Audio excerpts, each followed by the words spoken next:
How I lost $25,000 at the age of 16. How not to make the same mistakes as I did, and what my portfolio looks like right now. You will know at the end of today's video. I first entered crypto when I was 14 years old, and Bitcoin back then cost around $9,000. At that time, I made my first purchase and I bought Bitcoin for $1,000. Then for another one. Just 4 weeks after I bought in, Corona crash came and I lost 60% of my portfolio. A good start, don't you think so? But I kept buying and I made my average buy at 10k, with lowest buy at around $6,000. I bought in for $5,000 in total. By the time I was 15. I remember how quick Bitcoin went to 20k and I made my first double. It felt really good. I was right about Bitcoin, and I also made a lot of money to my friends and family who I forced to invest into. I was really naive back then and I thought Bitcoin would hit 300k in that bull market for sure. So I wasn't even thinking about selling before we hit $150,000. And that was the biggest mistake of my investing life so far. Being optimistic when your asset hits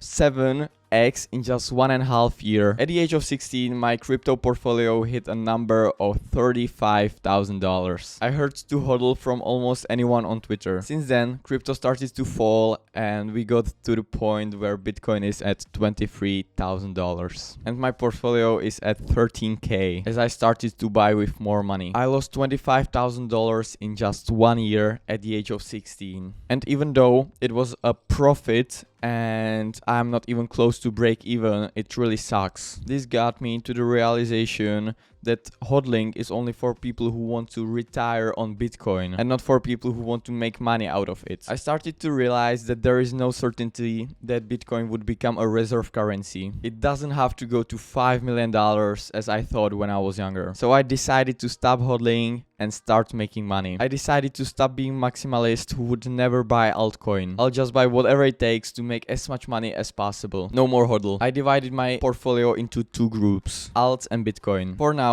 I trade $3,000 in altcoins and the rest is in Bitcoin. I buy altcoins that should outperform Bitcoin. My goal is to make as much Bitcoin as possible because it would make no sense to buy an altcoin that wouldn't outperform Bitcoin. If that's the case, I can only hold Bitcoin and I would make more money. But don't get me wrong, I'm not a typical day trader. I trade weekly and monthly candles and I look for doubles and triples. The same thing with Bitcoin dollar chart. I don't trade low time frames. My goal is to make big trades and just to cash out before the next bull market ends. In the next video, I'll show how I trade high time frames. What I want to tell you by all this, if this is your first Bitcoin cycle, be careful. Be grateful that you entered Bitcoin on this level and sell at some point, because the uptrend, which is definitely coming for Bitcoin again, is not going to last forever and you wanna actually make money out of it. As Warren Buffett says, be greedy when everyone is fearful and be fearful when everyone is greedy. Okay guys, subscribe here, check out my other video here and see you next time guys, bye.